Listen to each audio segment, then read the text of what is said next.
यति बेला मसँग संवाद गर्नको लागि पुण्य गौतम हुनुहुन्छ। पुण्य सर नमस्ते, यहाँलाई स्वागत छ। थ्याङ्क यू सो मच, धन्यवाद। केही समय अगाडि मात्रै श्रम संस्कृति पार्टीका अध्यक्ष हर्क साम्पाङले दार्चुलामै हुनुहुन्छ। उहाँले झोलुङ्गे पुल निर्माण गरेर एक ढङ्गले प्रशंसा पाइराख्दाखेरि उहाँले सामाजिक सञ्जाल फेसबुक मार्फत एउटा स्ट्याटस लेख्नुभयो। मध्य प्रदेशका इन्चार्ज दीपकजङ ठकुरलाई पार्टी नीति विपरीत काम कारबाही गरेको पाइएकाले उहाँलाई निलम्बन गर्दछु भनेर सामाजिक सञ्जाल स्ट्याटस लेख्दा नलेख्दै अहिले जनआस्थाबाट एउटा भिडियो पनि आएको छ।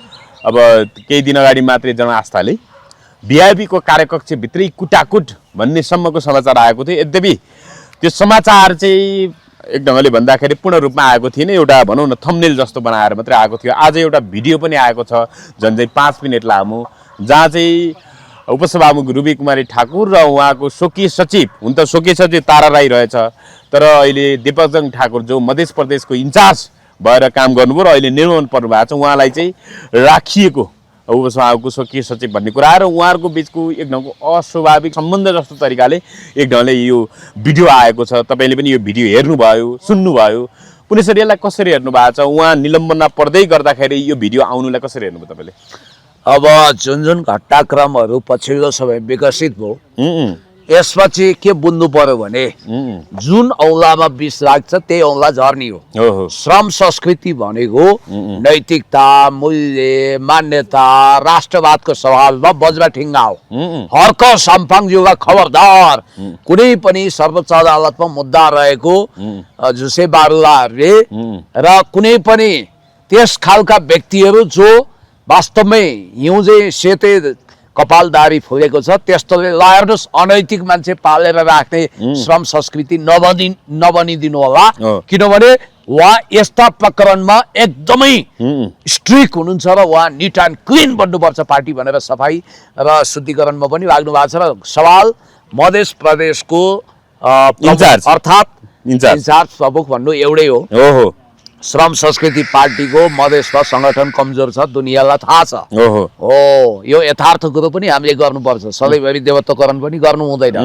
त्यसमा पनि कमजोर नैतिक चरित्रको नेता त्यो प्रदेशले पाएको रहेछ, जो आफैमा एउटा धन्दा सेठ जस्तो, आफैमा एउटा अनौठो किसिमको क्यारेक्टर रहेछन् र उनको काण्ड पनि भर्खरै सार्वजनिक भएको छ। अब हर्क साम्पाङज्यूले निलम्बन गर्दा साथ प्रथम दृष्टिमै मैले सोचेको थिएँ, या त यो मानिसमा आर्थिक विचलन छ, या यो मान्छेमा सांस्कृतिक अर्थात् यौनजन्य केही विकार छ, विचलन छ, या त यो मान्छे क्रिमिनल एक्टिभिटीमा संलग्न होला अथवा राष्ट्रघाती केही हो यो मान्छे। नत्र हर्क साम्पाङ जसले वास्तवमा भन्ने भने धेरै माया गर्नुहुन्छ आफ्ना असल कार्यकर्ता नेता, जसलाई उहाँले ठुला र साना श्रमदाता भनेर क्याटेगोराइज गर्नु भएको छ र उहाँले कसैलाई पनि आइसोलेटेड गर्ने, पार्टीबाट विभेद गर्ने काम गर्नुहुन्न। देश जनताका समृद्धिको पक्षमा हिलोबदोमा चटाइमा गुन्द्रीमा बसेर रात र सेवा गर्ने र भर्खरै काठे दुम्लिङ दार्चुलामा तुइन विस्थापित गरेर झोलुङ्गे पुल हालेर प्रसिद्धि कमाउनु भएका मानवता र राष्ट्रवाद ओतप्रोत भएको नेता हर्क साम्पाङज्यूलाई के त्यस्तो व्यवस्था पर्यो, के त्यस्तो बाध्यता पर्यो जसको कारण दीपकजङ ठाकुर भन्ने एकजना ह्यान्डसम दबङ टाइपका मधेसतिरका नेता जो त्यहाँको प्रमुखै छन्, उनलाई निलम्बन गर्नु पर्यो। सम्भवतः यो निलम्बन मात्रै होइन, यो निष्कासनकै लेभलमा जान्छ। किनभने अब उनी फर्किएर आउने सम्भावना म देख्दिनँ। त उनी आफू त डुबे अर्को धेरै ढुङ्गाहरू पनि डुबाउने पक्षमा उनी गएको देखियो। कहिलेकाहीँ राजनीतिमा के हुन्छ भने बोलबोल माछा मुखभरि पानी, खाऊ भने दिनभरिको शिकार, नखाऊ भने कान्छा बाउको अनुहार भन्ने नियति पनि भोग्नुपर्छ। अब उपसभामुख अहिले पार्टी सदस्य हुनुहुन्न, हेर्नुहोस् है। अब पार्टी सदस्य नहुँदा पार्टीको कमान्ड कन्ट्रोल चल्दैन।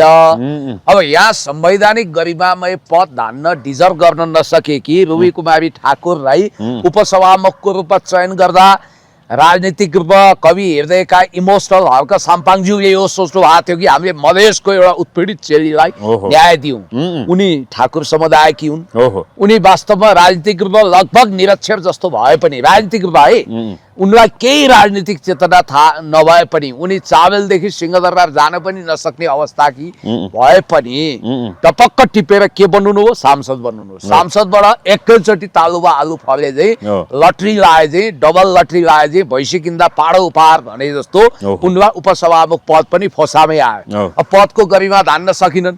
हर्क साम्पाङज्यूले सबभन्दा बढी चट्याङ परे चाहिँ इलेक्ट्रिक सक जस्तो महसुस कहाँ गर्नुभएको थियो भने जतिखेर हर्क साम्पाङले हामीले विधि प्रक्रिया नाग्नु हुँदैन, नेपालको सर्वोच्च अदालतले, गरिमामय सर्वोच्च अदालतले सम्माननीय प्रधान न्यायाधीश गुरुवर सुशीला कार्कीपछि सर्वाधिक योग्य गुरुवर सपना मल्ल प्रधान वा दोस्रो प्रधान न्यायाधीश पाउँदैछ, वरियतामा 1 नम्बर हुनुहुन्छ, वरियता नबिचौ है भनेर उहाँले कोसिस गर्दाखेरि ठ्याक्क बालन शाहको पंक्तिमा उभिएर पार्टीको निर्णयको बरखिलाफमा उनी उत्रिन्। धेरैले भने उनी त अहिले पार्टी पदमा छैनन्। हामीलाई थाहा छ नि नेपालमा के हुन्छ। अब मैले यो पनि घोषणा गरेको छु, जुन दिन संसदको पदावधि सकिन्छ, यो संसद बिचैमा मध्यावधि भयो भने पनि उपसभामुख सभामुखको पद जान्छ हो। जुन दिन उनको उपसभामुखको पद जान्छ नि त्यो दिन उनी श्रम संस्कृति रहँदिनन्। यो मेरो भविष्यवाणी हो। राष्ट्रसभामा प्रवेश गराउने तयारी रहेको भन्ने समाचार आयो। मैले कहिले भनेको थाहा छ तपाईको क्यामेरामा, अहिले अगाडि नै भने यी सब घटना नआउँदै मैले भविष्यवाणी गरिदिएको थिएँ। उनी कहाँ उभिरहेछन्, उनको धरातल के हो भन्ने कुरो बुझ्नु पर्यो क्या। जो मान्छे पद डिजर्भ गर्न सक्दैन नि त्यो मान्छेलाई पद भनेको एउटा काउसो हुन्छ, भारी हुन्छ। अब यहाँनिर एउटा कुरो तपाईले के बुझ्नु पर्यो भने रुबी कुमारी ठाकुरज्यू जो अहिले उपसभामुख हुनुहुन्छ, सम्माननीय पद हो। हेर्नुहोस्, म पुण्य गौतम जस्तो मान्छे यत्रो विश्व राजनीति खारेको, संगठनबाट खारिएको, ममा के कमी छ? ममा कुनै योग्यताको कमी छ, दक्षताको कमी छ, इमानदारिताको कमी छ? यो देशको प्रधानमन्त्री भन्दा बढी राजनीति बुझेको, इमानदार, भद्र, भलो आदमी, गरिब दुखी रोगी, असहाय, क्यान्सर पीडित, मृगला पीडितलाई लाखौं सहयोग गर्ने म पुण्य गौतम आज तपाईको क्यामेरामा धन्न आफ्नो अभिव्यक्ति राखेर बसेको छु। कतिले त यो मौका पनि पाइरहेका छैनन्। तर एउटा कुरा ख्याल गर्नु होला, म प्रधानमन्त्री बन्छु, I will be the prime minister, I will be the president of Nepal भनेर महत्वाकांक्षा राख्ने हर्क साम्पाङज्यूलाई यो एउटा धक्का पनि हो। तपाईलाई एउटा कुरा भनिहालौँ, मधेस प्रदेशमा जुन विचलन देखिएको थियो, त्यहाँ गुटबन्दीको लडाईँ थियो, यस्तो नहोस् भनेर हामीले भने पनि हो। त्यहाँ अरू प्रवृत्ति पनि खराब छन्, याद गर्नु होला। र अहिलेको मौजुदा कुरा गरौँ, यो भिडियो हेर्ने कि हामी यतिकै एक्सप्लेन गरौँ। अनि तपाईले भिडियो हेर्नुभयो होला हैन, त्यसैमा अलिकति व्याख्या गरौँ। त्यसमा व्याख्या के गरौँ भने जनआस्थामा भिडियो छ, त्यसको समाचार पनि बनाएको छ। त्यो भिडियोको अनुसार चाहिँ ती दीपकजङ ठाकुर भन्ने मान्छे अलरेडी विवाहित, अब दबङ छन्, ह्यान्डसम छन्, यसो हेर्दा साउथ इन्डियन हिरो वा भिलेन जस्तो पनि देखिन्छन्। अब तिनले चाहिँ के गरेछन् भने घरमा विवाहित श्रीमती हुँदाहुँदै नाना नौरङका कृष्ण लीलाहरू रचेछन्। अब एउटा त्यो भिडियोको अनुसार एउटा युवती त विष खाइछन् अनि यिनीहरू छलफलको लागि उपसभामुखको कार्यकक्षमा गए, श्रम संस्कृतिवाला, जहाँ छोटे पठान भाइ पनि हुनुहुन्थ्यो। उहाँहरूको टोली गइसकेपछि अब त्यो युवतीले चाहिँ अनि उपसभामुखलाई देखाएर भिडियो अनुसार है, हामीले मनगणना कहानी हालेको होइन, जनआस्था न्युजमा आएको भिडियो अनुसार त्यो सत्यता चाहिँ उनीले पुष्टि गर्नु पर्यो। तपाईको कारण मैले उनले विष खाएको कुरो गरिछन् हैन, अनि यो कुरा यहाँ नगर्नु, झगडा नगर्नु, त्यहाँ झगडा सुरु भएछ, यहाँ यो कुरा नगर्नु, बाहिर गएर गर्नु भनिछन्। अनि मेरो स्वकीय सचिव भनेर चिनाएको रहेछ, तर स्वकीय सचिवमा त तारा राई रहेछन्। फेरि हेर्नुहोस् है, अब दीपकजङसँग अन्तरङ्ग सम्बन्ध र दीपकजङले नि उनलाई वास्तवमा अझ मन्दिरा मोक्तानको स्ट्याटसमा मान्ने हो भने, अहिले हटाउन त हटाइसकेका छिन् मन्दिराले, मन्दिरालाई सांसद नबनाएर हुन त मन्दिरालाई माथि पनि एमएनओ भएको, गाई काट्नुपर्छ भनेर जातीय क्याम्पेन गरेको भनेर आरोप नाना थरी लगाए, लगाउनेलाई लगाउन दिनुहोस्। अब अहिले उहाँले त्यस्तो बोल्नु पनि भएको छैन, त्यो अतीतको कुरा हो। मन्दिरा मोक्तानको नाम काटेर रुबीलाई ल्याउनुको पछाडिको कारण चाहिँ यिनै दीपकजङहरूले चाहिँ मधेसले विद्रोह गर्छ। हुन त त्यतिखेर छोटे पठानले पनि यही भनेका थिए, मधेसले विद्रोह गर्छ, मधेसलाई जसरी पनि दिनुपर्छ भनेर। जबकि मधेसमा कति भोट आयो त? श्रम संस्कृतिमा आएन। अब उहाँहरूले हर्क साम्पाङ जस्तो एउटा उत्पीडित जाति वर्गप्रति संवेदनशील व्यक्तिले राजनीतिक क्षमता छैन यी नानीको, ल ठिकै छ भनेर सांसद बनाउनु भयो। मैले के भनेको थिएँ, उपसभामुख पद एउटा महत्त्वपूर्ण संवैधानिक पद हो, जिम्मेवार मान्छे लैजाउँ है भने अहिले राम्रो सब बोल्न पनि जान्दिनन्, जान्नुहुन्न, उहाँले बेइज्जतै भइरहेछ। म अहिले पनि के भन्छु भने यतिको वितण्डा भइसकेपछि मैले उहिले हर्क साम्पाङज्यूलाई सुझाव दिएँ, जब तपाईँले प्रधान न्यायाधीश चयनको सवालमा जसले जति कुरा गरे पनि उहाँकै सदस्य हो नि, अहिले त सदस्य होइन, तपाईँले त्यत्रो निगाह गर्नुभयो, त्यत्रो माया गर्नुभयो, उपसभामुखको पदमा रुबी कुमारी ठाकुर थोरै आफ्नो पौरख र मेहनतले गएको हो र उनी त्यहाँ छिन् भने कसको कारण छिन् भने वान एन्ड ओन्ली एक मात्र व्यक्ति भनेको हर्क साम्पाङ। पहिला देउता भगवान पनि उनले भनिन्, ठिक छ, तर अहिले भगवानलाई फेरि सडकमा उफ्रिने टपोरी टाइपले गाली त गरेकी छैनन्, त्यो गाली गर्न पनि नमिल्ला, तर उनले धोका त दिइन् नि। अब एउटा काम त हर्क साम्पाङले गर्न सक्नुहुन्छ है, उपसभामुख पदबाट फिर्ता बोलाउनै पर्दैन। उहाँले समानुपातिक सांसद हुने मौका पाएको होइन त, समानुपातिकमा अब नैतिक सांस्कृतिक धेरै कुराहरू पनि उठिसक्यो, समान उहाँको लागि भोलि भारी पर्न सक्छ। उहाँ त राष्ट्रपा जाने तयारी गर्नुहुन्छ भनेर मैले भनेकै थिएँ भविष्यमा, उहाँलाई चाहिँ श्रम संस्कृति पार्टीले फिर्ता बोलाउन सक्छ, सांसद पदबाट फिर्ता बोलाउन सक्छ, उहाँको पदै जान सक्छ। ल अब कस्तो कुरो गर्नुहुन्छ, जब तपाईँ त्यहाँ अपोइन्टमेन्ट हुँदैन तपाईँको संसदमा भनेपछि कसरी उपसभामुख हुन सक्नुहुन्छ? यो त पर्दैन न हो। उनी किन उपसभामुख छिन् भने उनी राष्ट्र के अरे श्रम संस्कृतिको तर्फबाट सांसद भएकोले उपसभामुख छिन्। उहाँ अब डिपी ढाका कुमारलाई कसरी फिर्ता बोलायो हो, त्यसै गरी उहाँलाई फिर्ता बोलाइदिन सक्छ। फिर्ता बोलाएको खण्डमा उहाँको सांसद पद रहने छैन, त्यो ठाउँमा बन्द सूचीमा अर्को व्यक्ति जानेछ, त्यसपछि नरह्यो बास, नबज्यो बाँसुरी, यो लफडा पनि सिद्धिन्छ। यो एउटा उपयुक्त बाटो हर्क साम्पाङले अपनाउनुहुन्छ, यो एउटा उपयुक्त उपाय हो होइन। अब उहाँ अलिक बढी दयालु र भावुक हुनुहुन्छ, उपसभामुख पद गुम्ने हुन्छ, किन उहाँलाई तान्नु भन्ने लाग्छ भने यसले क्षति त बिहोर्नै पर्छ। र अर्को कुरो, मधेसको सवालमा श्रम संस्कृतिले एउटा उपयुक्त नीति अपनाउँछ भन्ने मलाई लागेको छ।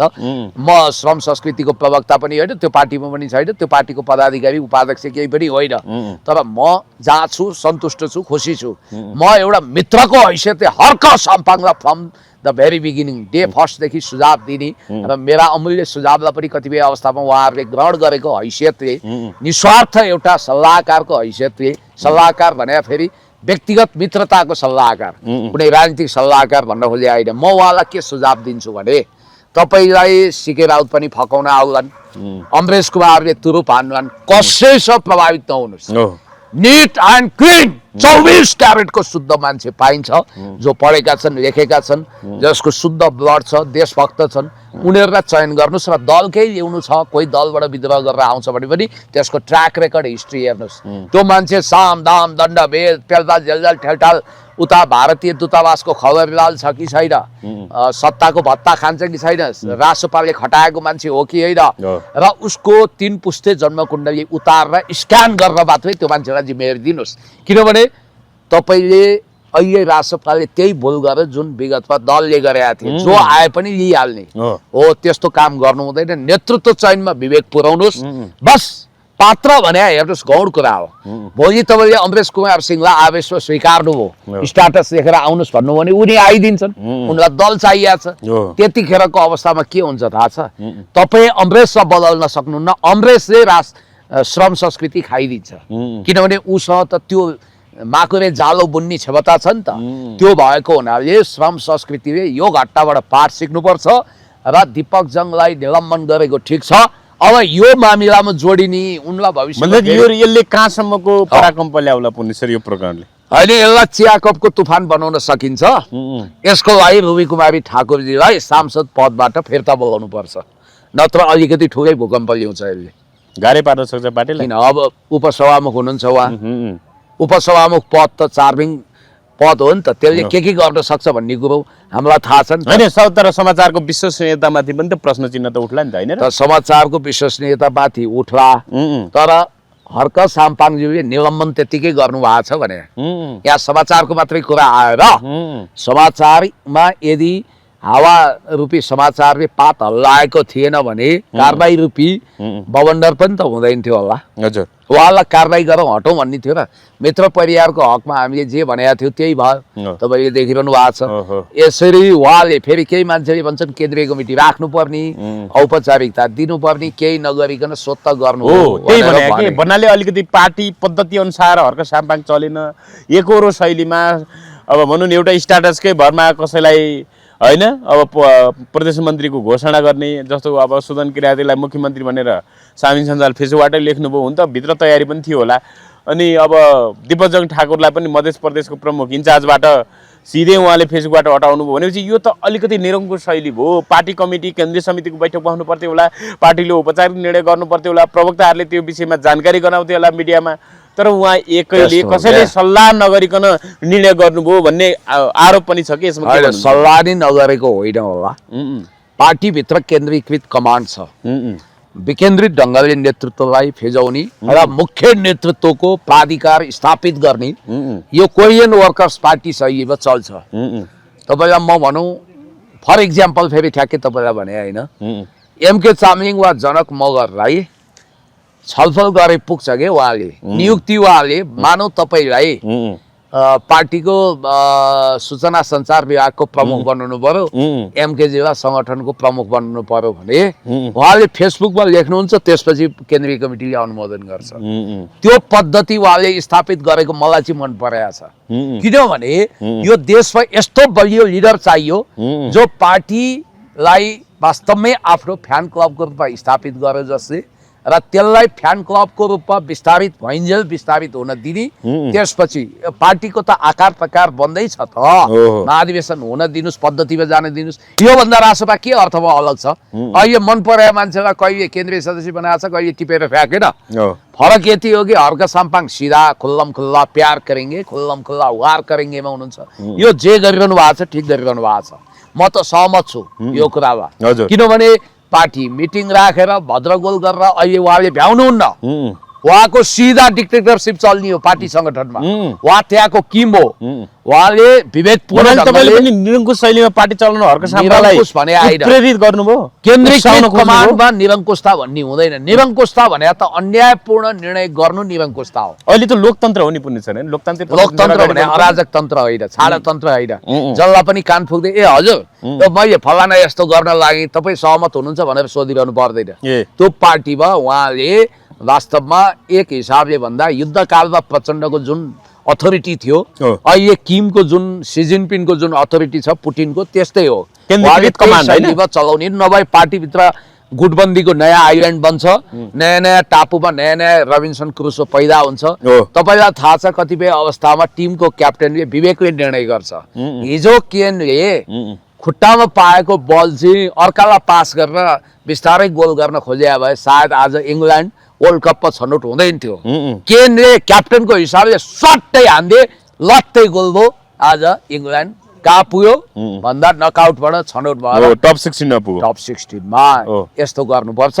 उहाँ पनि पार्टीको लागि मेसी हो, रोनाल्डो हो, केन हो, हर्क साम्पाङज्यू एक्लै पनि गोल हान्ने अधिकार छ उहाँलाई। हजुर, अब यहाँनिर पूर्व सचिव, पूर्व खानेपानी सचिव भीम उपाध्याय विरुद्ध साइबर ब्युरो उजुरी भन्ने समाचार आएको छ। पुण्य सर, कसरी हेर्नु भएको छ? नेपाल मेडिकल काउन्सिलका भनौँ न रजिस्ट्रार डाक्टर दिपेन्द्र पाण्डेले चरित्र हत्या गरेको र सामाजिक सञ्जाल मार्फत भ्रम फैलाएको भन्दै काउन्सिलमा कारबाहीको लागि बुधबार उजुरी दर्ता गराएको भन्ने कुरा कसरी हेर्नु भएको छ साइबर ब्युरोमा? यो चाहिँ अलिकति मसिनोसँग हेर्नुपर्छ। डाक्टर दिपेन्द्र पाण्डे नेपाल मेडिकल काउन्सिलको एक जिम्मेवार रजिस्ट्रार हो भन्दैछु म, रजिस्ट्रार हुनुहुन्छ। रजिस्ट्रार भनेको उपकुलपति पछिको महत्त्वपूर्ण पद हो।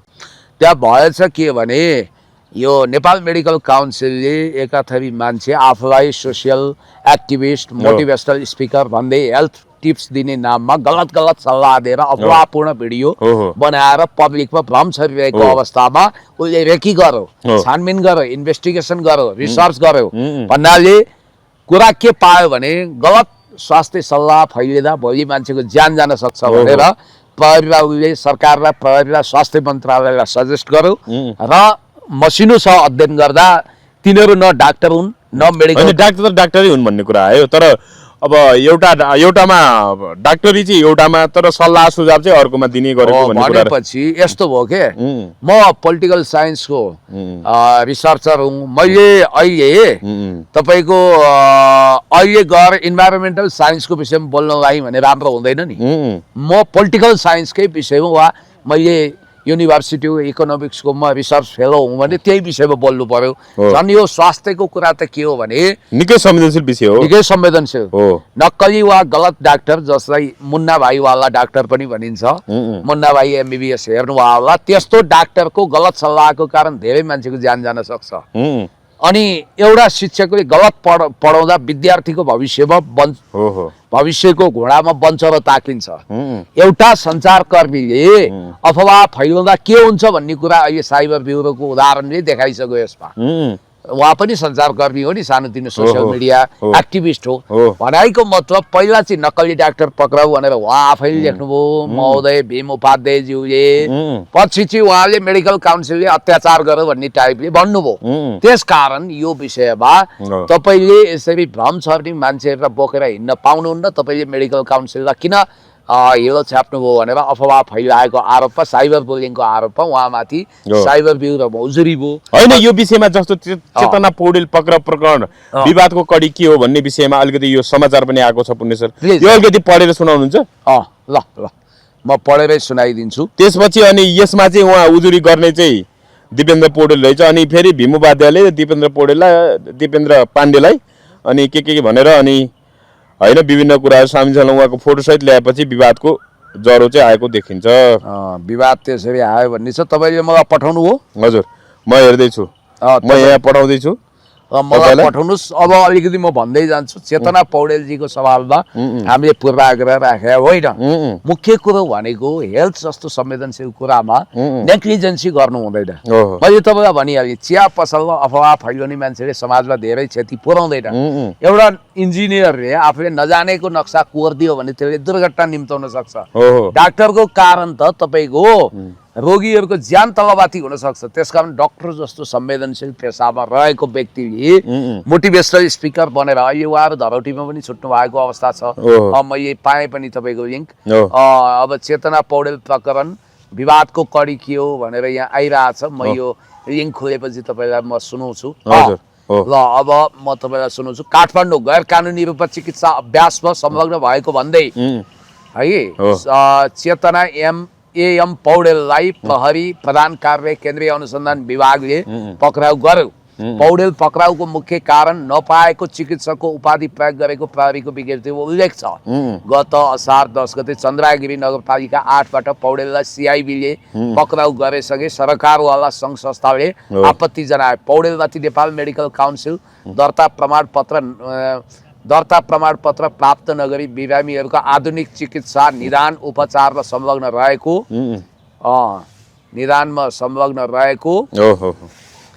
बिरामीलाई औषधि सिफारिस गरिएको प्रेस्क्रिप्सन सहित फेला परेको अभियोग छ।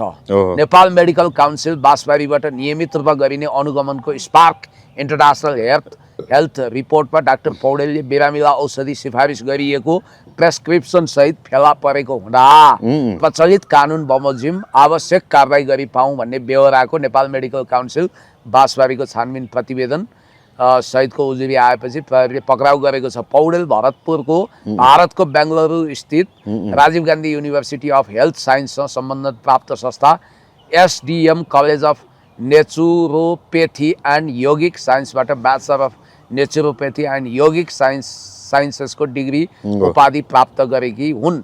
नेपाल स्वास्थ्य व्यवसायिक परिषदका अनुसार Poudel BYNS bachelor of naturopathy and yogic साइन्समा जनस्वास्थ्यमा स्नातकोत्तर MPH मा दर्ता छिन्। परिषदको सूचना अधिकारी शीतल बस्नेतले BYNS लाई चिकित्सा उपाधि दिने विषयमा स्वास्थ्य तथा खाद्य स्वास्थ्यता मन्त्रालयमा छलफल भए पनि निष्कर्ष निस्किएको बताए।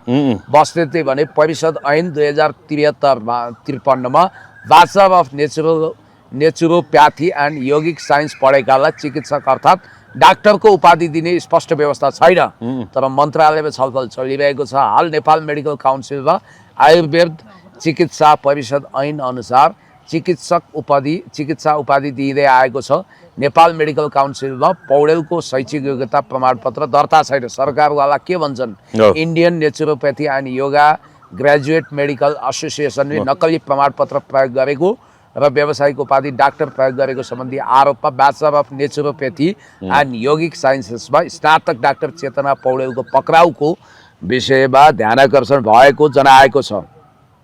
एसोसिएसनका कर्मचारी कार्यकारी निर्देशक डाक्टर राजेश कुमार सिंहले हस्ताक्षर गरेको विज्ञप्तिमा भनिएको छ चेतना पौडेल एक योग्य नेचुरोप्याथी चिकित्सक हुन्। Bachelor of naturopathy and yogic science कार्यक्रम एक पूर्णकालिक व्यावसायिक डिग्री हो जसमा विस्तृत शैक्षिक अध्ययन, क्लिनिकल प्रशिक्षण र अनिवार्य इन्टर्नसिप सामेल हुन्छ।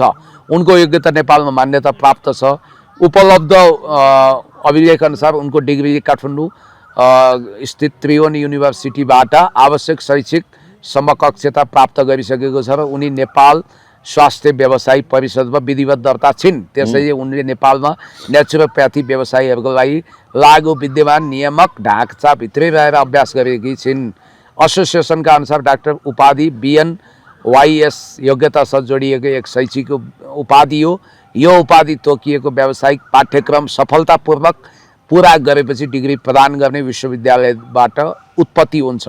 विज्ञप्तिमा भनिएको छ नेपालमा हाल प्राकृतिक चिकित्सासँग सम्बन्धित चिकित्सकहरूको लागि मात्रै छुट्टै वैधानिक परिषद छैन। फलस्वरूप नेचुरोप्याथी व्यवसायीलाई हाल विद्यमान स्वास्थ्य व्यवसायी दर्ता संयन्त्रहरू मार्फत नियमन गरिन्छ।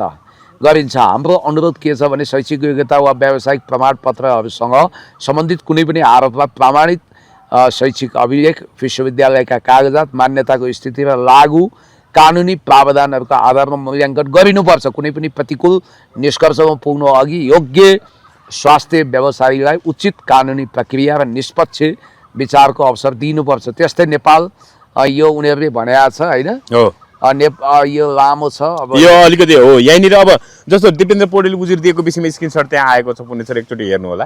त्यहाँ भीम बुबादेले कसरी लेखाएको थियो भने यसरी लेखाएको थियो, त्यसपछि दिपेन्द्र पाण्डेले उजुरी दिएको कुरा। भीमप्रसाद उपाध्याय प्रतिष्ठित विश्वविद्यालयबाट प्राकृतिक एवं योग्य चिकित्साका स्नातक प्राप्त शिक्षा प्राप्त र त्रिवीबाट समकक्षता प्राप्त चेतना पौडेललाई नक्कली डाक्टर भन्दै आरोप लगाई प्रहरीमा जारी दिने र 7 दिन हिरासत राख्ने प्रपञ्च गर्ने नेपाल मेडिकल काउन्सिलका निर्वाचित सदस्य डाक्टर दिपेन्द्र पाण्डे हो। यो आइसकेपछि दिपेन्द्र पाण्डेले साइबर ब्युरोमा उजुरी दिनुभयो।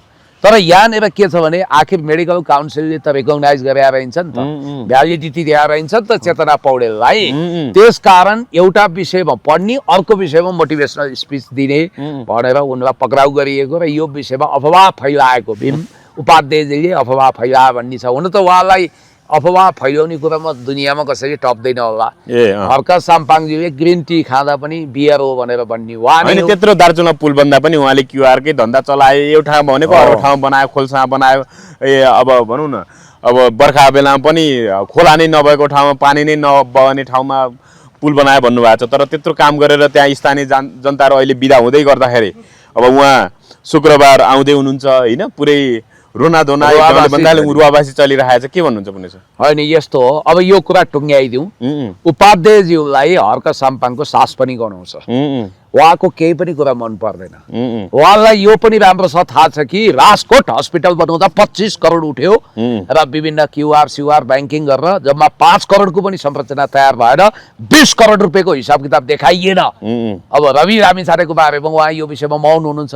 हर्क साम्पाङज्यूको छोरी एलिसाको फोटो उठाएर अन्याय गर भन्नेले, जबकि त्यहाँ अन्याय सन्याय के होइन। हाम्रो मैले फेरि पनि भनेको छु, रजिन भाइले त भिडियो नै ल्याइदिनु भएको छ, गिटी कोर्दै गरेको छोरी नाति पनि भइसकेको छ हर्क साम्पाङज्यूको होइन। त्यो विषयमा उहाँले अनावश्यक रूपमा पारिवारिक खिच्चातानी उत्पन्न हुने गरी उहाँले सी जिनपिङको पनि पहिलो घरबार बिग्रिएर दोस्रो घरबार गरेको भन्ने तथ्य भुल्नु भएको छ। नेपालको कानुन निर्दिष्ट कदम हर्क साम्पाङले चालिरहँदा रवि लामिछानेले ल्याटिनो केटीबाट जन्माएको सन्तानको विषयमा उहाँ मौन हुनुहुन्छ। यो विषयमा बोल्नुहुन्न। अमेरिकी युथ काउन्सिल मेम्बरको विषयमा बोल्नुहुन्न। कोरोना कालमा रवि लामिछाने फाउन्डेसनले जिम्मा लिएको जनमैत्री हस्पिटलबाट करोडौँ उठेको छ, त्यसको हिसाब किताब पनि उहाँले दिनुहुन्न। अब उहाँलाई रवि लामिछाने र बालेन शाह, रवि लामिछानेले नेपालको नागरिकता त्यागेको, अमेरिकी नागरिक भएको, अमेरिकी नागरिकता त्यागेर नेपाली नागरिक भई भनेको, तर उसले निशा प्रमाण पेश नगरेको विषय पनि उहाँको लागि कुनै बिजाउने विषय हुँदैन। यो देशको प्रधानमन्त्री स्वयंले नेपालले भारतको सीमा मिचेको छ भन्दा उहाँ मौन हुनुहुन्छ। तर देशको सिमाना मिचिनु हुँदैन, गरिब जनताको बस्ती तोडिनु हुँदैन, अनि गरिबको बस्तीमा डोजर चल्नु हुँदैन भन्ने हर्क सापाङलाई पाडो खेलाइ गर्नुभएको छ। उहाँले यो क्युआर ग्याङले केही पनि गर्दैन, पुल पनि हाल्दैन, केही पनि गर्दैन भन्नुभएको थियो। तर उहाँले त सुविधा सम्पन्न झोलुङ्गे पुल हाल्नुभयो। झोलुङ्गे पुलसँगै त्यहाँ विकासको मूल फुट्यो, चेतना र सभ्यताको विकास भयो, सबै राम्रो हो। त्यो उहाँले देख्नुहुन्न, ट्रेनमा सुतेको हर्क साम्पाङलाई स्टन्ट गर्यो भनेर भनिरहनु भएको छ। ए बाबा सिडिओ साहबहरूले मान्यज्यू आउनुहोस्, राम्रो सुविधा सम्पन्न ठाउँमा सुत्नुहोस् भन्दा नि म जनताको दुःख छ एकाकार हुन आएको भन्नुभयो। भावुक प्रकृतिको हर्क साम्पाङ गुवार हुनुभयो। त्यहाँको अवस्था हेरेर, ती सानी नानीको अवस्था हेरेर उहाँले तुइन विस्थापित गरेर झोलुङ्गे पुल हाल्नुभयो। भोलि आउँदै हुनुहुन्छ, अब प्रश्नको पोको पन्तुरो छ भने त्यहीँ गएर फुकाउनुहोस्। आज हर्क साम्पाङज्यू उहाँ एउटा सच्चा मानवतावादी देशभक्त, उहाँलाई बदनाम गर्ने हुन त म पुण्य गौतम जाँड बक्सी सुबेर बिडी खैनी सुप अभी पान गाँजा भाङ नखाए त नकली जडिया बनाइसके। समाज अहिले कहाँ जाँदैछ? त्यस कारण हर्क साम्पाङले जे गर्नुभयो, अहिले उहाँका विरोधीहरू पनि मुक्त कण्ठले तारिफ गर्न उत्रिया छन्। धेरै राम्रो गर्नुभयो, धेरै राम्रो। अनि उहाँको एउटा सच्चा प्रशंसक, उहाँको हितचिन्तक आदरणीय दानवीर कर्ण, यो युगको दानवीर कर्ण आदरणीय दाजु हेम थापाज्यू, जसले करोडौँ रुपियाँ नेपालीहरूको दुःख देख्न नसकेर यहाँ बाढी पहिरो प्रकोपमा परेका क्यान्सर पीडित मृगला पीडितलाई मद्दत गर्नुभयो निस्वार्थ। आदरणीय हेम थापा दाजुको परिवारमा ठुलो वज्रपात परेछ। अब मैले पाएको सूचना झुटो होस् म यो चाहन्छु, उहाँको छोरा अब यो धरतीमा रहनु भएन रे, भगवानको प्यारो हुनुभयो, एक्लो छोरा। वास्तवमा यो कालले पनि के गर्छ यार, यति सोझो यति राम्रो मान्छेलाई किन यत्रो वज्रपात? अलविदा अलविदा अलविदा दाजु, तपाईँको छोरालाई कति राम्रो पढेका थिए, कस्तो राम्रो थियो। म यो प्रसङ्ग अहिले भनौँला, हेम थापा दाजुलाई वज्रपात भएको छ। प्रिय दाजु, तपाईँलाई कस्तो पर्यो, चट्याङ परे जस्तो भयो। अब म मूल विषयमा आउँछु। अब सरकारले अब आजैदेखिबाट बरु सुकुम्बासीहरूलाई बर्दिया अब कुन जिल्लाबाट अब यो लाल पूजा वितरणको कार्य सुरु गरेको भन्ने कुरा नै आयो। अब सार्वजनिक जग्गाबाट हटाएर फेरि सार्वजनिक त्यही अहिले नि जग्गाकै भनौँ न, त्यही जग्गा चाहिँ अब को लाल पूजा अहिले सरकारले दिएको कुराहरू आइरहेको छ। यो कस्तो हो पुण्य सर? मलाई एक ठाउँबाट हटाउने फेरि त्यही प्रकृतिको जग्गा दिने। मान्छेको बर्बाद भएको छ। मान्छे भने पैसामा बिक्ने जात मात्रै होइन। जुन ठाउँमा ऊ जन्मियो, हुर्कियो, जुन ठाउँमा उसको थातबास भयो नि, त्यो ठाउँमा उसको भावनात्मक सम्बन्ध जोडिया हुन्छ। काठमाडौँको नदी किनार नै सहित त्यो ठाउँमा उनीहरू थिए, यहाँको मौसमसँग गोलमेल थियो, यहाँ पढेका थिए। अब कहाँ बाँदर लाग्ने भिरतिर, कुनातिर अब बाँदर लाग्ने, बाघ लाग्ने ठाउँमा लगेर फ्याँकिदिएको छ। वास्तवमा त्यो सरकारले बाँडेको जमिन भनेको त त्यो कुन जमिन हो भने हाम्रै पैसा, अब सरकारी जमिनमै भन्छ। त्यसमा सरकारी जमिनबाट किन उठाएको त? सरकारीबाट सरकारीमै लानु पर्थ्यो भने त यी ठिक थियो त। त्यसकारण पहिरोको बाढी पहिरोको जोखिम थिएन, खोला वार पार थिएन, नदी वार पार थिएन भने त किन त्यो अरू ठाउँबाट हटाउनु पर्थ्यो? त्यो थिएन नि, त्यो नाटक हो, नौटङ्की हो। यो सब तपाईँको राष्ट्रिय सम्पत्ति स्वाहा पार्ने यो प्रपञ्च हो। त्यो पनि नाटक हो। उही सहकारी पीडितको बचत फिर्ता गरे भने जस्तो 10, 15, 20 जनालाई लाल पूर्जा बाँड्ने, त्यसपछि त्यही नाटक गरेर भिडियो खिचेर हाल्ने हो। त्यो केही पनि हुँदैन। सरकार मानवीय संवेदना पटक्कै नभएको सरकार हो। नाटक गर्छ नि, नौटङ्की गर्छ। वा ब्लू बसको अर्को भण्डा सुरु भइसक्यो। ब्लू बस चलाउँदैछ भन्ने कुरा आयो अब राजधानीमा पनि। अब म तपाईँलाई भन्दैछु, ब्लू बस साझा बसलाई चाहिँ ब्लू बसमा कन्भर्ट गर्ने कुराहरू आइरहेको छ। मिल्दैन नि त। साझा बसलाई साझा बस रहन दिनुपर्छ। आइडेन्टिटी उसको साझा बस नै हो। साझा कुनै समय यस्तो यातायात होइन, निलो क्रान्ति भने यही हो, सबै निलो हुने हो। अब क्यामेराहरू पनि निलो बनाउने हो कि हामीले खिच्दै गरेको? संसद भवन निलाममे राज्यको पैसा तिरेर निलो बनाउने, मन्दिर मन्दिरमा निलो पोत्दै हिँडेका छन् यिनीहरूले, घन्टीवाला मन्दिर भनेर। तपाईँको यहाँनिर के ख्याल गर्नु? अब कुन दिन सडक पनि कालोपत्री निलो गर्नुपर्छ भन्ने यसलाई टोटालिटेरियन अर्थात् सर्वसत्तावादी सोच भन्छ। कम्युनिस्टहरूले भोलि आएर कम्युनिस्ट सत्ता कब्जा गराउने रातो बनाइदियो, के गर्नुहुन्छ? त्यस कारणले गर्दाखेरि उनीहरू निलो प्यारो छ। उनीहरूलाई प्यारो नहोस् पनि किन, जर्ज सोरेज फाउन्डेसनले अरबौँ रुपियाँ लगानी गर्दा जम्मै निलो बनाउनु पर्छ भने रहेछ।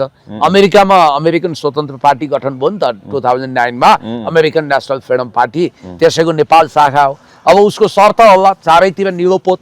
निलो भनेको CIS सम्बन्धित रङ पनि हो। फेरि यो कुरा ख्याल गर्नु सक्नु। हजुर, अब पुण्यसर गोर्खापत्र संस्थानको महाप्रबन्धक जिएममा रवि निकट अब हिम्मत बहादुर रावललाई नियुक्त गर्ने सरकारले निर्णय गर्यो भन्ने कुरा आयो आजको मन्त्री परिषद बैठकले। के भन्नुहुन्छ, खुला प्रतिष्ठा भनेर पहिला आह्वान गरेको थियो, आखिर रवि निकट मान्छेलाई नै अब कुन पदमा रे? गोर्खापत्र संस्थान भन्नाले पत्रिकाको के गोर्खापत्र संस्थानको महाप्रबन्धकमा अब हिम्मत बहादुर रावललाई नियुक्त गरेको भन्ने कुरा आयो। कसरी हेर्नु भएको छ? उनी रवि निकट पत्रकारितामा खासै नाम नसुनिएको व्यक्ति हो। गोर्खापत्र जस्तो सरकारी मिडियामा पत्रकारिता होइन, विगतमा उनी एउटै सञ्चार संस्थामा काम गर्दै रहेछन्, रवि लामिछानेकै सञ्चार संस्था, अब त्यही त हो। ग्यालेक्सी न्युज 24 लगायत। अब यो ग्यालेक्सीमय बनाइदियो, यो सम्पूर्ण सत्ता कब्जा टोटालिटेरियन सोचमा गएको छ। पत्रकारिताको ख्यातनाम व्यक्तिहरू पहिला गोर्खापत्र संस्थानको अध्यक्ष महाप्रबन्धक हुन्थे। जन मुखपत्र भनेको जन अब सरकार गुणगान गर्ने भाइ केही किशोर नेपाल, विजय चालिसे जस्ता मान्छे, विजय चालिसे बितेर जानुभयो, युवराज गौतम जस्ता पत्रकारिताका स्वनामधन्य पात्रहरू त्यहाँ अध्यक्ष महाप्रबन्धक हुन्थे। अहिले पत्रकारितामा कुनै नामै नसुनिएको व्यक्ति हो, स्वाट लगेर बनाइएको छ भनेपछि यो रासपाकरण गर्न खोजिया हो, अरू केही होइन। हजुर, के छ अब यो सरकारको काम कारबाहीलाई अरू कसरी हेर्नु भएको छ? अब यो सरकारको काम 100 दिन लगभग पुग्न लाग्यो। पुग्न लाग्यो, हनीमुन पिरियड फेल भएको छ। सरकारले जनताको लागि केही पनि सिनको भात त सकेका छैन। गरिबहरू ठहरै छन्, ट्राफिक जरिवानाको आतंक छ। हेर्नुहोस्, सवारी साधन मध्यम वर्गले घरमा होइन 500 देखि 1 लाखसम्मको जरिवाना कसरी हेर्नु भएको छ? के हो यो? करको कहर, ढाड बात्तीका कुरो होइन यो। इदम भ्रष्टम उदम भ्रष्टम, जताततै करको कहर छ, व्यक्तिलाई ठहरै बनाइएको छ। बाटो छ तपाईँको झन् गएको छुएको, पहिला जस्तो पनि छैन।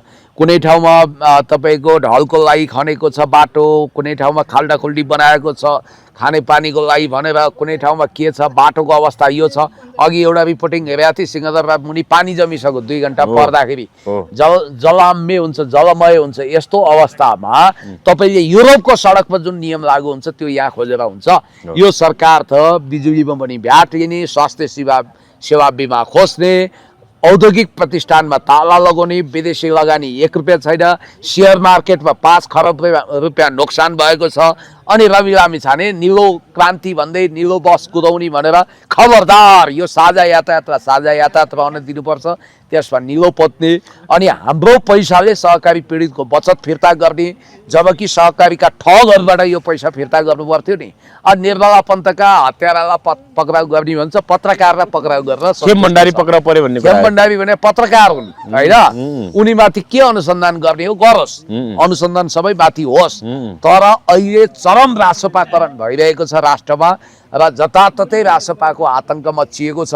म तपाईँलाई यति कुरो भन्न चाहन्छु कि बालन सरकारले दिएको उपहार भने के? महँगी, गरिबी बढेको छ। महँगी कुनै फलफुल तरकारीमा 300% बढेको छ, 50 देखि 300% बढेको छ। अब पेट्रोलियम पदार्थको भाउ आकाश छोइदियो, पहिला 100-150 बढायो, अहिले जम्मा 15-20 रुपियाँ घटाएको नाटक गरेर जनतालाई आँखामा छारो हाल्दैछ। सेयर मार्केट ध्वस्त छ, सरकारको कोषमा रहेको विदेशी मुद्राको सञ्चितले 5 महिनाको आयात धान्न सक्दैन भने यो सरकारले के गर्दैछ त? हर्क साम्पाङज्यूलाई अनि यो सरकारले फेरि अब भनौँ न कृषि वन मन्त्रालयले चाहिँ अब साउनसम्ममा अब विदेशबाट 2,10,000 मेट्रिक टन रसायनिक मल ल्याउने कुरा आएको छ। साउनभरि भनेपछि अब अहिले एकदमै रोपाइको समय अहिले हो। साउनको अन्त्यतिर ल्याएर त्यो रसायनिक मलले केही अर्थ लाग्ला पुण्य छ? त्यो लगन पछिको पोते जस्तै हो, त्यो कामै छैन। अहिले मानु रोपेर मुरी फलाउने भने असार 15 हो। हजुर, असार 15 भित्र ल्याएन, अझ तपाईँको असार सकिँदा नसकिँदै त्यो मल झिकाउनु पर्छ। अनि त्यो लाखौं मेट्रिक टन मल भित्राउँदा कमिसन कति होला? पुलिसको ड्रेस फेर्ने भनेको छ, त्यसको कमिसनको रफू चक्कर के होला? गृह मन्त्री तपाईँको सुस्तामा जानुपर्ने होइन, सिमाना मिचिएको ठाउँमा जानुपर्नेमा छोटी भन्सार ठुलो भन्सारमा जान्छन् र त्यहाँ रफू चक्कर छ। त्यस कारणले सरकार काशी जानको लागि भन्छ तर कुत्तीको बाटो हिँड्दैछ। सरकारले हिँडेको बाटो जनविरोधी छ, सरकारले राष्ट्रघाती बाटो हिँडिरहेको छ। प्रधानमन्त्रीको अभिव्यक्ति अझै सच्चा छैन र यिनीहरू त के गर्दैछन् भने गरिब देशको ढुकुटी रित्याउनको लागि उनीहरू मासिक 1 करोड 20 लाख खर्च हुने गरी प्रत्येक मन्त्रालयमा 5 जना सल्लाहकार सचिव स्तरको, त्यो त तलब मात्रै हो। गाडी सुविधा तपाईँ हेर्नु नि भएको छैन। सचिव सभाको सुविधा भन्ने बित्तिकै उनीहरू विदेश घुम्नु पर्ला, उनीहरूले गाडीमा पेट्रोल हाल्नु पर्ला, उनीहरूलाई अतिरिक्त सुविधा चाहिएला। यो देशमा कहीँ नभएको लुटतन्त्र, यो देशमा कहीँ नभएको जात्रा हाँडी गाउँमा नभएको जात्रा यो देशमा भएको छ। त्यसै हर्क साम्पाङले भन्नुभएको थियो नि, यो देश धनी नभएसम्म हामीलाई धनी हुने अधिकार छैन। आज गरिब मरिरहेका छन्, मध्यम वर्ग बाँच्न नसक्छ। होइन, अब नेपालको पहिलो सुरुङ मार्ग नागढुङ्गा सुरुङ मार्ग चाहिँ अब साउनमा सुरु गर्ने, साउनको पहिलो हप्ताबाट सञ्चालन ल्याउने, साउनसम्ममा सञ्चालन ल्याउने सरकारको तयारी छ भन्ने कुरा आयो। अबको 2 हप्ताभित्र हामी अब सुरुङ मार्गबाट हिँड्ने अवस्था आउने भयो, कसरी हेर्नु? कसरी? अब केपी शर्मा ओलीजीले पकाएको खाना खान त सजिलो हुन्छ नि, त्यो ब्रेक थ्रु गर्ने, शिलान्यास गर्ने प्रचण्ड, काम गर्ने केपी शर्मा ओलीज्यू, जस दिने, रिबन काट्ने यिनीहरू। यिनीहरूको केही पनि लगानी छैन। यिनीहरूले उही हामीले गऱ्यौँ भन्ने भ्रम छर्ने हो। यहाँ बालेनजीको पालेन मिडियाले चिबी बाबु महर्जनले गरेको विकासको अनि महेश बस्नेतले गरेको विकासको भिडियो खिचेर बालेन सरकारले गरे भन्थे। अब यहाँ झन् भ्रम फैलाउन त सजिलो भयो। त्यस कारणले गर्दाखेरि रासपाको कार्यकालमा दैलेखको पेट्रोलियम पदार्थ उत्खननको काम भद्रगोल भयो, त्यहाँ केही पनि काम भएको छैन। बिआरआई अन्तर्गत 20 खरब रुपियाँसम्म आउन सक्थ्यो, त्यो पनि अहिले रोकियो। तपाईँको एफडिआई फरेन डाइरेक्ट इन्भेस्टमेन्ट अन्तर्गत आउने लगानी 1 रुपियाँ आएको छैन। देश टाट पल्टिएको छ, बजेट घाटामा छ, उद्योग धन्दा पुरै चौपट छ। असंलग्न परराष्ट्र नीतिमा पञ्चशीलता विरुद्ध अर्थमन्त्री लागेर चाइनिज हामीलाई अनुदान चाहिँदैन बजेट भन्न व्यवहारबाट सुरु गरिसक्नुभयो। अब यो झिल्के मान्छेहरू झिल्के तरिकाले अगाडि बढिरहेका छन्। राज्यमा काहीँ नभएको लुट खसोट भएको छ। रासपा अमानवीय बन्दैछ। रासपाले वास्तवमा गरिबहरूलाई उठिवास लगाएको होइन। पुनिसरी तपाईँले यो भनिराख्दाखेरि अस्ति मात्रै असार 15 गतेबाट भारतले जुन ढङ्गले अघोषित रूपमा नेपालको चिया निर्यातमा रोक लगाएको थियो, त्यो चाहिँ अहिले त्यो अवरोध हट्यो। अहिले भारतीय नाका हुँदै नेपाली चियाहरू धमाधम भारततर्फ अब निर्यात हुँदैछ भन्ने कुरा आयो। यो कसको पहल हो? सरकारले पहल गरेको कुराहरू त कहीँ बाहिर आएन, तर एकाएक भारतले यो अवरोध किन हटायो, के भन्नुहुन्छ?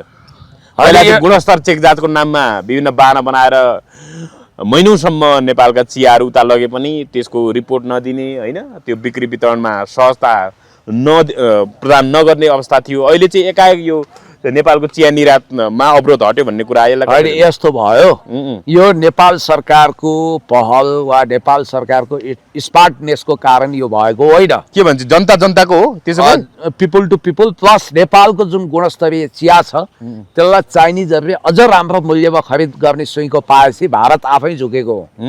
यति विश्व बजारमा नेपालको चिया हाई डिमान्ड छ, क्वालिटी भएपछि त जहाँको व्यापारीले पनि आएर किन्छन् नि। अनि चाइनिजहरूले अथवा तपाईँको युरोपियनहरूले नेपालको चिया भारतको भन्दा 2 पैसा महँगोमा किन्ने सुइँको पाएपछि भारत आफै चलाख भएर यो चियाको प्रतिबन्ध हटाएको हो। यसमा कुनै चमत्कार भएको छैन। जहाँसम्म सरकारले चाहे केराको विषयमा गरेको अपरिपक्व निर्णय होस्, हरेक कुरामा क्या मुख्य कुरो सिमाना हो। प्रधानमन्त्री अहिले पनि म त भन्छु रोस्टममा गएर उभिएर हामीले नेपालको 1 इन्च भारतको 1 इन्च जमिन पनि मिच्या छैनौँ र प्रधानमन्त्रीको हैसियतले मैले दिएको अभिव्यक्ति गलत थियो, म यसमा आत्मालोचना गर्छु नभनेसम्म नेपाल र भारतको सम्बन्ध पुनः सही ट्र्याकमा आउँदैन। होइन, मङ्गलबार जस्तो नेपाल आयल निगमले सरकारले पेट्रोलमा 20 रुपियाँ, डिजेलमा 30 रुपियाँ र खाना पकाउने एलपी ग्यास, होइन, लिक्विफाइड पेट्रोलियम ग्यासमा 100 रुपियाँ घटायो। तर त्यसको 24 घण्टा बित्न नपाउँदै भोलिपल्ट अब बुधबार चाहिँ अधिकांश राजधानी लगायत अधिकांश पेट्रोल पम्पहरू बन्द भएको कुरा आयो। कालोबजारी चाहिँ अब सरकारकै अब एक ढङ्गले संरक्षण भयो कि अथवा के हेर्नुहुन्छ? अहिले फेरि धमाधम अब खुलेको भन्ने कुरा आयो। पेट्रोलको भाउ घट्ने साथै राजधानीका पेट्रोल पम्पहरू बन्द किन भए?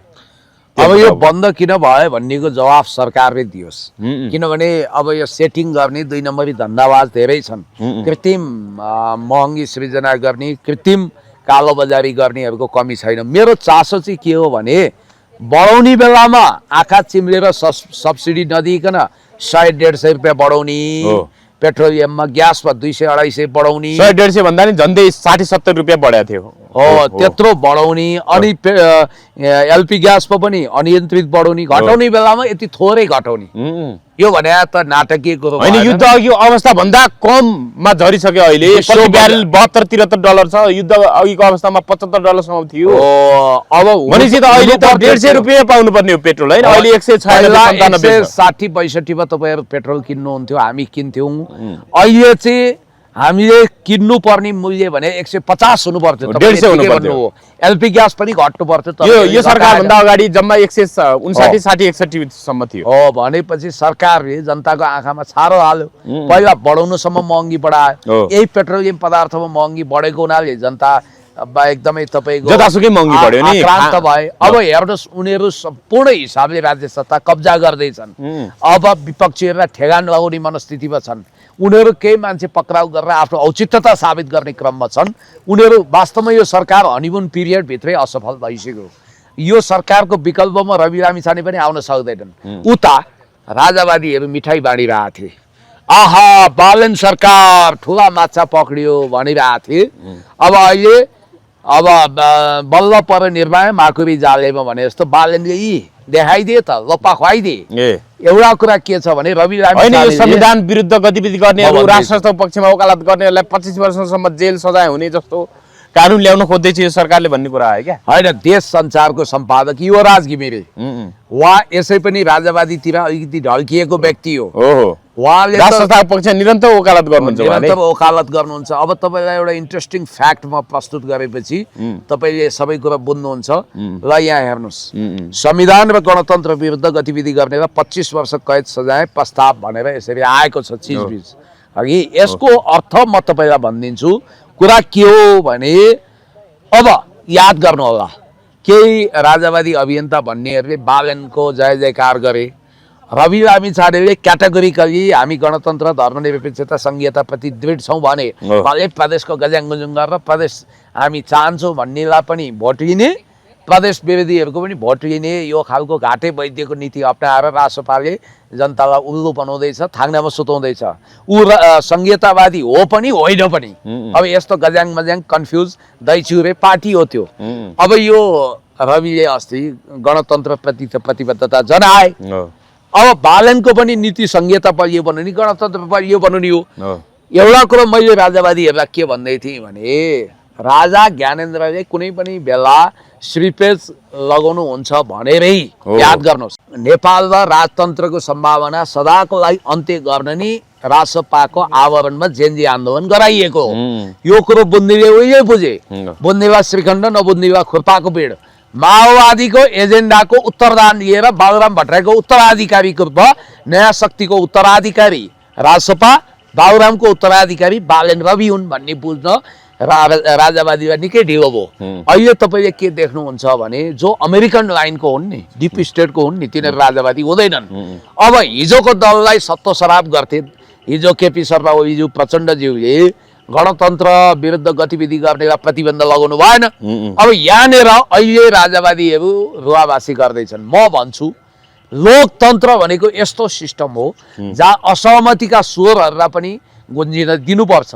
मान्नुहोस् आज हामी यो गर्दैछौँ, भोलि सैन्य विप्लवद्वारा वा आन्दोलनबाटै राजावादीले सत्ता हत्याए। राजा आउनुभयो, श्रीपाद महाराज धिराज ज्ञानेन्द्र वीरविक्रम शाहदेवज्यू नारायण नीतिवराज होइबक्स्यो। मानव यो पुण्य गौतम भन्ने मान्छेलाई मन्त्री हुँदै प्रधानमन्त्री बनाइबक्स्यो भने हाइपोथेटिकल कुरो गर्दैछु है। तपाईँ के मैले अब दलमाथि गणतन्त्रवादीमाथि प्रतिबन्ध लगाउनु? स्वागत नेपालजी कानुन मन्त्री हुनुभयो अरे उहाँलाई त्यो कानुनको मस्यौदा गर्नु भनेर मैले भन्नु मिल्दैन नि। यो कुरा मिल्छ? मिल्दैन। किनभने लोकतन्त्र भनेकै विचारको विविधता, डाइभर्सिटी अफ आइडियोलोजीलाई स्वीकार गर्ने सिस्टम हो। राजावादीलाई पनि आफ्नो असहमतिको स्वर राख्ने, आन्दोलन गर्ने, अझ यो सिस्टम उल्टाउन शान्तिपूर्ण तरिकाले आन्दोलन गर्ने अधिकार पनि यो संविधानले दिएको छ। त्यही भएर यो संविधानको लोकतान्त्रिक स्पेस व्यापक छ। यो राजावादीहरू खुसी हुनु बेकार रहेछ भन्ने कुरा प्रमाणित भयो। म भन्छु यो पहिलो त म सरकारको यो कदमको निन्दा र भर्सना गर्छु। तपाईहरुलाई यो अवस्थासम्म पुर्याउन 25% राजावादीको पनि हात छ। 25 के 50 होला। तपाईहरु सबभन्दा पहिलो कारबाही राजीव खत्रीलाई गर्नु। तपाईँको पार्टीभित्रको सबभन्दा निखोर राजावादी मैले उनी देखाएको छु, उनी लगायत धेरै छन्। त्यहाँ राजेन्द्र लिङ्गदेनले राजतन्त्र बालेनजीले ल्याइदिनुहुन्छ भनेर सबैले आश गरे, राप्रपालाई भोट दिएनन् भन्नुभयो, त्यहाँ ताली बज्यो भनेपछि त्यहाँ पनि राजावादी छन्। आफूभित्रको हुन त स्वर्णिमले स्पष्ट रूपमा भनेका छन्, अहिले स्वर्णिमको लाइनमा पार्टी चलेको छ, जो राजावादी हो निस्केर जानु भनेका त थिए उनले। पहिलो 25 वर्षको सजाय कल्ला हुन सक्छ भने राजीव खत्रीलाई उनलाई राजतन्त्र चाहिएको छ। अब होइन, म भन्दैछु त्यसकारण राजावादीहरूलाई पनि आफ्नो आवाज उठाउने अधिकार छ यो सिस्टममा, उनीहरूलाई सङ्घर्ष गर्ने अधिकार छ। र याद गर्नु होला, हामी त्यति तानाशाही बन्न मिल्दैन र राजावादी हो बालेन र रविको आशै नगर्नु, आफ्नो पौरखमा उभिनु, आफ्नो बलबुत्तामा आफ्नो काम गर्नु र अर्काले गरिदिएला, घरि प्रचण्डले ल्याइदिन्छ भनेको छ, घरि केपी ओलीले ल्याइदिन्छ भनेको छ, अब अहिले देख्नु हो नि खुवाइदियो नि लप्पा। त्यही कारण राजावादी हो बालेन शाह र रवि लामिछानेको आश गर्नु भने खिर्राको बोटमा जाइफल फल्नु सर हो। अब भोग्नुभयो नि, अब 25 वर्ष न्याय कानुन तथा संसदीय व्यवस्था मन्त्रालयमा मेरो बहिनी हुनुहुन्छ सोभिता गौतमले ड्राफ्ट गरिसक्नुभयो। त्यहाँ चाहिँ राज्य विरुद्धको जघन्य कसुर अन्तर्गत चाहिँ एउटा ज्यानमारालाई जस्तो 25 वर्षसम्म सजाय माग गरिएको छ। त्यसकारण यो अन्यायपूर्ण छ भन्छु म। Thank you.